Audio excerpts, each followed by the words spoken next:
Hi gang, today we are painting this Castellan robot with copper in non-metallic and true metallic with the copper oxidization. So we use Rhinox hide and Cadian Fleshtone and Dawn Yellow for the non-metallic copper.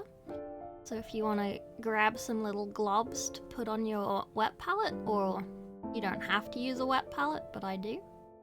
So then we're going to start with putting the Rhinox hide as a base over the...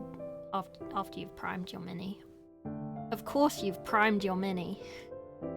So because I'm doing half TMM, half non-metallic, I have only done half of the mini with the Rhinox hide.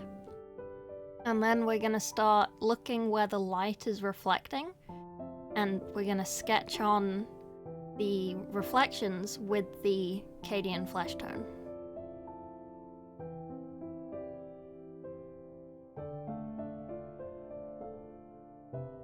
It's okay if it's a bit messy and a bit rough. I have watered down my Cadian Fleshtone a lot for this.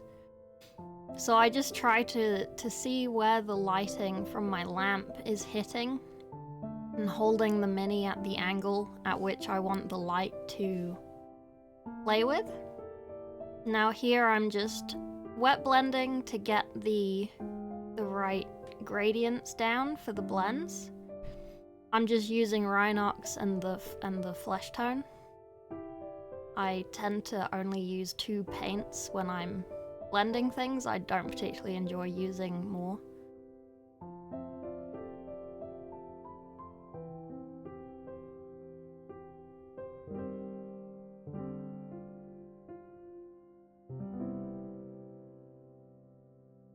And then I just tried to bring up where I did the sketch, and it was quite thin.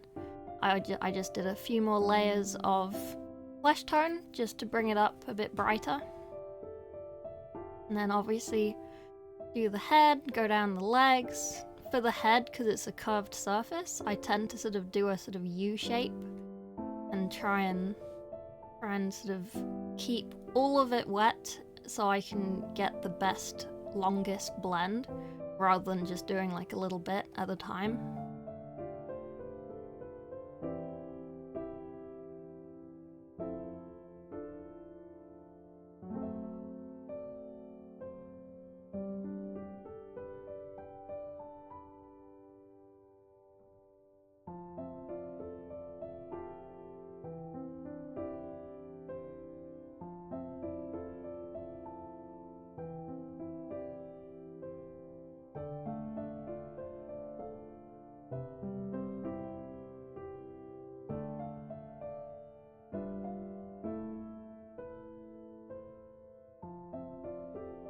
If you find that the paint is pulling up with your brush, then either pile on more paint, like I do, or let it dry and then try again.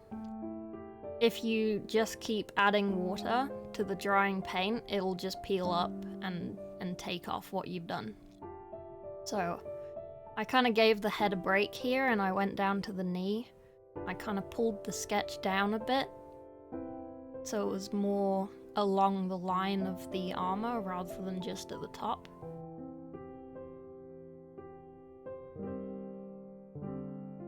Doing some blends. Also, every time the brush comes up towards the camera, I am licking the brush just to keep it moist a little bit. Because if I dip it in the water, I feel like I'm gonna wash all the paint off that I'm still using. And when I'm licking it, I'm just looking to get like a little bit of extra moisture to blend it slightly more. And here I'm just using the Dawn Yellow to add some highlight, some little glare spots to just make it look a bit more metallic. This tends to be like the deciding factor on whether it looks non-metallic or not, is just where you put your highlights. It's generally like just where you feel they would look best tends to work best. So I think that's pretty good for the non-metallic side. So then for the true metallic, I recommend getting one of these little silicone kids toys. It's a lot easier than a wet palette. And we're gonna do the other half. Obviously, if you're painting a mini, you're not gonna do it half non-metallic, half true metallic, so... But yeah, for this copper, I mixed sort of 2/3 Screaming Bell and 1/3 Liberator Retributor armor. I just feel like it made a more sort of subtle copper. If you want it more red, just use Screaming Bell. If you want it more gold, more brassy, just add more gold. But I thought this went quite well. Have a little swatch on my glove to see what color I'm at. And then just go ahead and cover up all the areas that you did with Rhinox on the other side. Or whichever bits you want to be copper. In my case, the same bits that I did the Rhinox on the other side.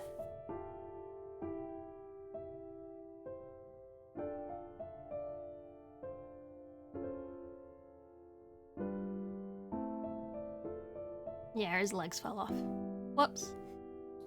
Oopsie daisy. I did water down the metallic a tiny bit, and I did do 2 thin layers of it. I decided that it wasn't particularly pink enough, and I did want to get some shade in the recesses. I did this all off camera like this because I didn't look. But essentially I just put the Crimson Carabug all over it, and then I used a clean brush to kind of brush it off the plates. So it was mainly in the recesses and in like the edges. I think it worked quite well. Onto the copper oxide, we're gonna look at this reference picture.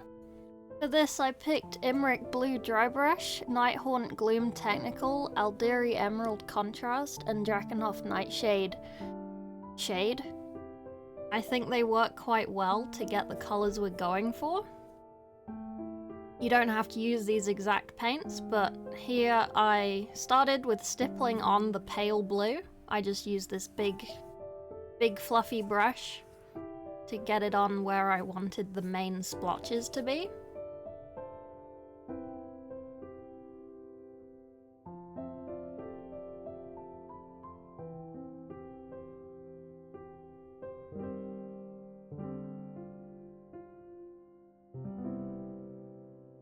I'm not pressing that hard with my brush, but I'm pressing hard enough that it does leave paint, because my dry paint is quite dry, it's a little old.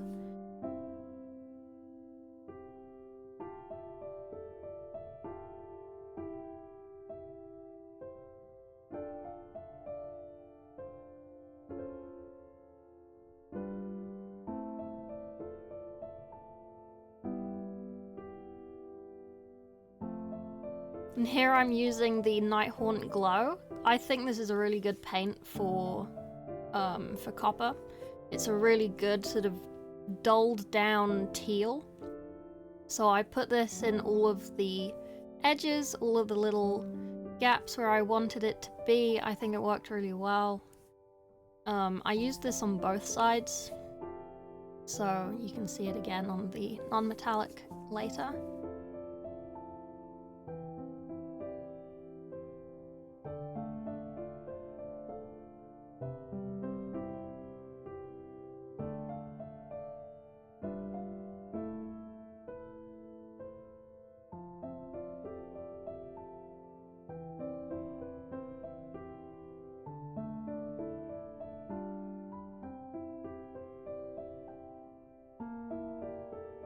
You could probably stop here if you wanted to and just have it with the pale blue specks and the Nighthaunt. I think that does look really good. Here I'm just adding some little stipples of Fenrisian Grey along the edges, kind of like an edge highlight.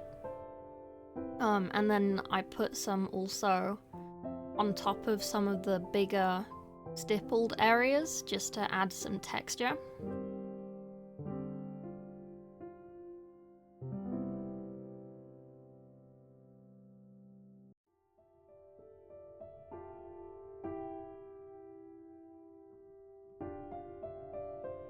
I think I did overboard it a little. I should have used the stipple brush that I used before and just done it really lightly.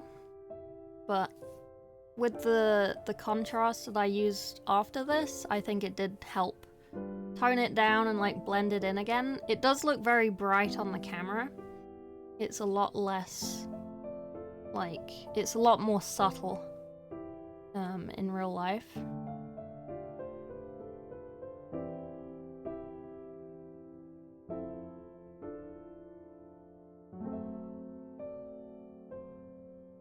It does add a nice sort of patina texture though. This is where I spilt the Aedari Emerald contrast everywhere.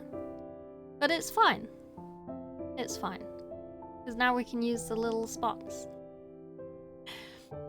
Like I did with the Nighthaunt, I just went around the edges, did some little bits. I did go over the Fenrisian freckles that I did as well on the bigger areas.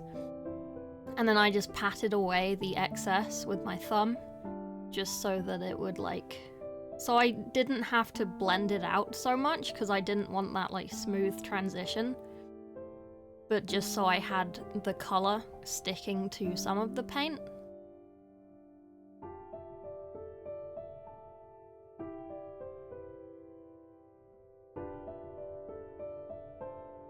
I didn't want to keep it super green because it is too green for copper oxide, but I think it does help give it a little bit of saturation that it wouldn't otherwise have.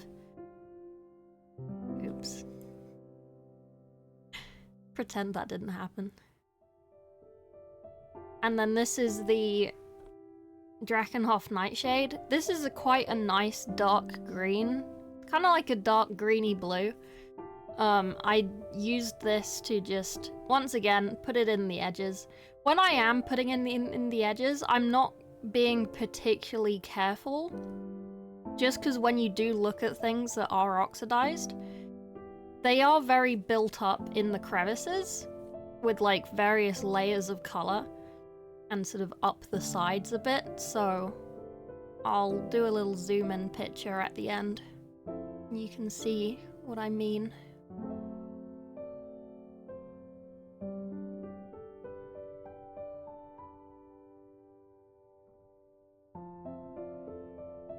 So back onto the non-metallic side, I'm gonna start again with the pale blue stipple. Just the same big brush that I used for the other side. Just to get a bit of texture, get the placement correct. I tried to keep away from the biggest areas of brightness on the non-metallic, just so I could have some more gradient in the oxidization.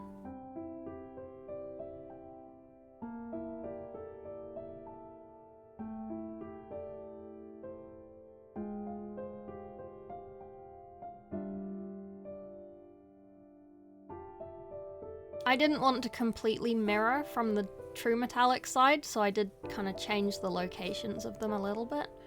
So here I forgot to record the Fenrisian. So I've done a Fenrisian speckle, kind of like I did on the other side, but I did it much smaller and I did it much more random.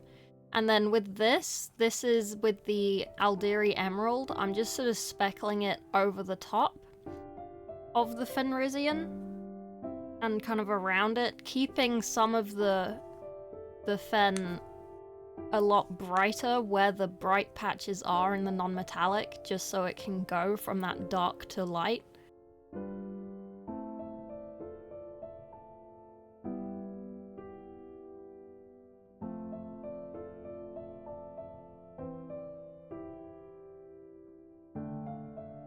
So to recap, the non-metallic copper I did in Rhinox hide with Cadian Fleshtone, and then the highlight was in Dawn Yellow.